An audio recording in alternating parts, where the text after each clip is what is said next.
오늘 저희들 함께 보실 하나님 말씀은 출애굽기 20장 7절입니다. 출애굽기 20장 7절 말씀 제가 봉독해 올리겠습니다.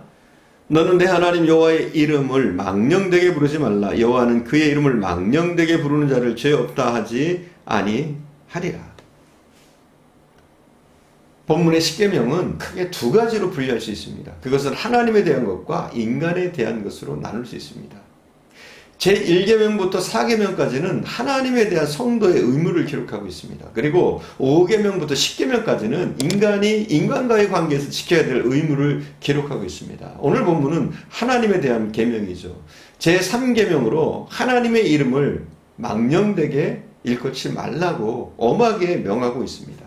7절을 다시 한번 봉독하겠습니다. 너는 내 하나님 여호와의 이름을 망령되게 부르지 말라. 여호와는 그 이름을 망령되게 부르는 자를 죄 없다 하지 아니하리라. 사람들은 의식주와 더불어 가장 중요하게 여기는 것이 무엇이냐? 그건 아마도 자존심일 겁니다. 자존심. 특히 자신이 사람들에게 누군가에게 무시당했다고 생각하게 되면 견딜 수 없는 모멸감을 느낍니다. 특히 자신의 이름과 명예가 훼손된 것에 대해서는 기필코 그에 상응하는 보복을 하려고 듭니다. 그리고 자신의 명예를 꼭 회복하기를 원합니다. 하나님도 마찬가지예요. 하나님도 자신의 이름이 더럽혀지는 것에 대해서 굉장히 엄하게 경계를 하십니다. 이스라엘 백성들이 애굽에서 종로로 타고 있을 때 하나님께서는 모세를 통해서 그들을 구원하시기로 작정하십니다. 그리고 모세는 하나님을 만나는데 하나님을 만난 모세는 하나님으로부터 이스라엘 백성을 구원하라는 명령을 듣습니다. 그때 모세가 하나님께 말합니다. 하나님, 그들이 나에게 자신들을 구원할 하나님의 이름이 무엇이라고 만약에 묻는다면 제가 뭐라고 답변하겠습니까? 뭐라고 답변할 수 있겠습니까? 하나님의 이름을 알려주십시오. 그때 하나님께서 이 모세의 질문에 이렇게 말씀하십니다. 출애굽기 3장 14절에 보면 나오는데 이렇게 말씀하셔요. 나는 스스로 있는 자니라. 또 이르시되 너는 이스라엘 자손에게 이같이 이르기를 스스로 있는 자가 나를 너에게 보내셨다 하라. 스스로 있는 자. 하나님은 자신을 스스로 있는 자라고 말씀하셨습니다. 이것을 영어 성경에서는 I am who I am. 그러니까 나는 나다 이거예요. 하나님은 하나님 자신일 뿐이라는 거죠. 쉽게 얘기해서 스스로 존재하는 분이라는 겁니다. 하나님은 스스로 존재하는 분, 나는 나다. 이 이름이 바로 우리가 잘 아는 야훼 혹은 여호와라고 부르는 이름입니다. 한글 개역 성경판에는 한글 개역 개정판에는 여호와라는 이름을 5911에 놨습니다. 그리고 하나님이라는 단어를 3582에 쓰고 있어요. 그리고 여호와와 하나님을 같이 붙여서 쓰는 경우 여호와 하나님 이렇게 부르는 경우가 38회입니다.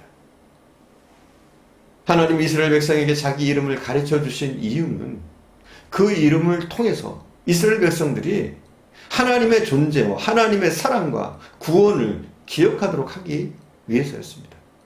그렇다고 해서 그 이름이 백성들에게 의해서 남발되어지고 남용되어지는 것은 하나님이 싫어하십니다. 왜냐하면 이름은 바로 그 인격과 동일시 되기 때문입니다. 여호와의 이름은 곧 하나님 자신입니다. 하나님의 이름을 더럽히면 곧 하나님을 욕되게 하는 겁니다. 하나님께서 거룩하심과 같이 하나님의 이름도 우리는 거룩하다고 믿어야 됩니다. 그러므로 하나님의 이름을 귀하게 그리고 구별해서 사용해야 합니다. 이스라엘 백성들은 하나님의 이름을 함부로 부르지 않았습니다. 그들은 구분하고 하나님을 두리뭉실하게 부르는 경우가 많았습니다.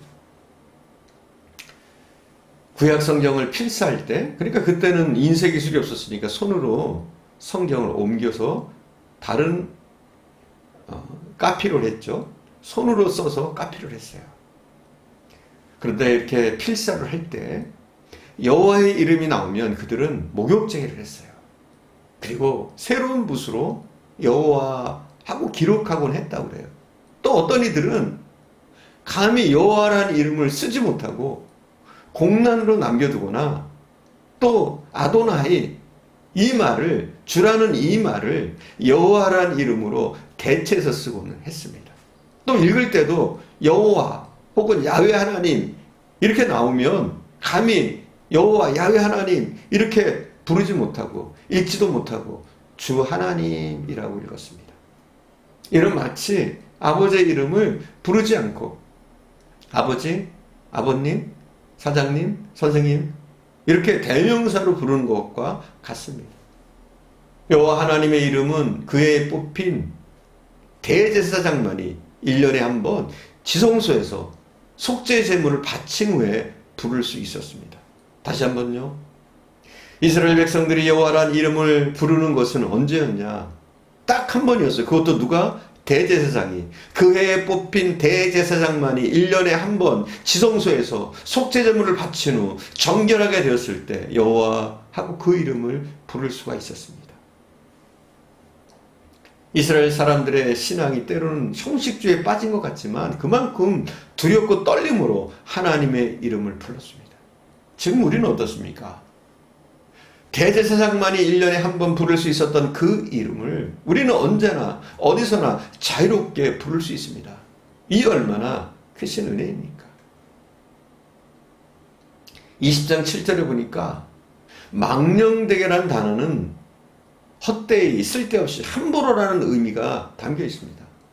본절이 뜻하는 바는 여호와 하나님의 이름에 대해서 가볍게 여기는 태도나 악담 혹은 농담으로 하나님의 이름을 쓰는 것, 하나님의 이름을 희롱하는 것, 이렇게 해서는 절대로 안 된다는 겁니다.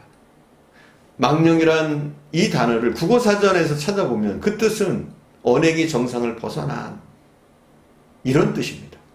이는 늙거나 정신이 흐려져서 말과 행동이 정상적인 상태가 아닌 것을 뜻합니다. 여기서 여호와의 이름을 망령되이 일컬지 말라는 것은 이 세상에는 그분의 이름만큼이나 거룩한 것이 없기 때문에 거룩한 이름이 순성을 상실한 인간들에 의해서 경멸을 받지 않게 하라는 거예요. 하나님의 이름이 땅에 떨어지지 않도록 하나님의 이름이 우습게 여김받지 않도록 하라는 거예요. 오직 하나님의 이름은 하나님을 향한 순수한 믿음에서 나오는 기도, 예배, 찬양, 감사에만 사실은 국한해서 사용해야 합니다. 하나님께 감사할 때, 하나님께 기도할 때, 하나님을 찬양할 때, 하나님을 예비할 때 이 하나님의 이름을 우리가 사용해야 되는 거예요. 성도가 하나님께 행할 의무 중에 하나는 그의 이름에 합당한 영광을 돌리는 겁니다. 하나님의 이름에 영광을 돌리는 거예요. 우리가 은혜 받는 일보다 더 중요한 것이 있다면 하나님의 이름을 높이고 그를 찬양하고 그 하나님께 영광 돌리는 일입니다. 예수님께서는 이 하나님의 이름을 망령되게 일컫지 말라는 이 명령을 주기도문을 통해서 이렇게 말씀하십니다. 하늘에 계신 우리 아버지여 이름이 거룩히 여김을 받으시옵니다. 이렇게 하나님 아버지 이름이 거룩히 여김을 받도록 우리는 매일매일 힘써야 하고 매일매일 기도할 때 하나님의 영광을 위해서 기도해야 된다고 가르쳐주고 있는 겁니다. 하나님께서 우리 인간을 창조하신 목적이 무엇이냐? 하나님께 영광 돌리기 위함입니다. 하나님을 찬양하려고 우리는 지어진 존재입니다. 이사야서 43장 7절에 보니까 무릇 내 이름으로 일컫는 자 곧 내 영광을 위하여 창조한 자를 오게 하라. 그들을 내가 지었고 만들었느니라. 뭐라고요? 우리는 하나님의 영광을 위해서 창조된 사람들입니다. 그러니까 하나님께 영광 돌려야 하는 거예요.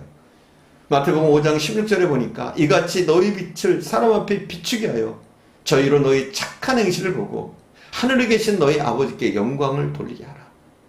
우리의 삶을 통해서 믿음의 삶을 통해서 우리는 안 믿는 사람들도 하나님께 영광을 돌릴 수 있도록 해야 되는 겁니다.